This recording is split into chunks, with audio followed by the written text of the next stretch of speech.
പള്ളിക്കൽ പഞ്ചായത്തിലെ കൂട്ടാലുങ്കൽ വാർഡിൽ 9 പേരായിരുന്നു UDFന്റെ ഭാഗത്തു നിന്നും പത്രിക സമർപ്പിച്ചത്. അതിൽ 7 പേരെയാണ് ഇപ്പോൾ പിന്തിരിപ്പിക്കാൻ നേതൃത്വത്തിന് കഴിഞ്ഞിരിക്കുന്നത്. നിലവിൽ ഈ സക്കീറിനെയാണ് ഔദ്യോഗിക സ്ഥാനാർത്ഥിയായി കോൺഗ്രസ് നേതൃത്വം പ്രഖ്യാപിച്ചിരിക്കുന്നത്. അദ്ദേഹത്തിന് കൈപ്പത്തി ചിഹ്നവും അനുവദിച്ചിരിക്കുകയാണ്. എന്നാൽ ഈ വാർഡിൽ നിലവിൽ മെമ്പറായിരുന്ന ലത്തീഫ് കൂട്ടാലുങ്കൽ വിമതനായി മത്സരിക്കാൻ വേണ്ടി തീരുമാനിച്ചിരിക്കുകയാണ്. കഴിഞ്ഞ തവണ നിലവിൽ അദ്ദേഹം വാർഡ് മെമ്പറാണ്. അദ്ദേഹം പിന്മാറാൻ തയ്യാറായില്ല എന്നുള്ളതാണ്.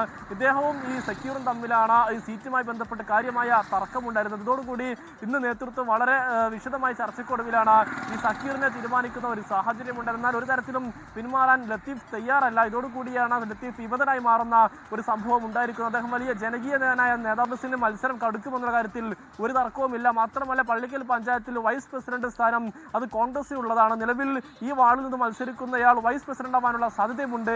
അതുകൊണ്ട് കൂടിയാണ് ഇത്തരത്തിൽ ഒരു മത്സരം അല്ലെങ്കിൽ ശക്തമായ ഒരു തർക്കവും സമ്മർദ്ദവും ഒക്കെ തന്നെ ഈ സ്ഥാനാർത്ഥികൾ ആവാൻ വേണ്ടിയുള്ളതെല്ലാം തന്നെ ഉണ്ടായത് എന്നുള്ളതാണ് ഇതുമായി ബന്ധപ്പെട്ട് പറയേണ്ടിയിരിക്കുന്നത്.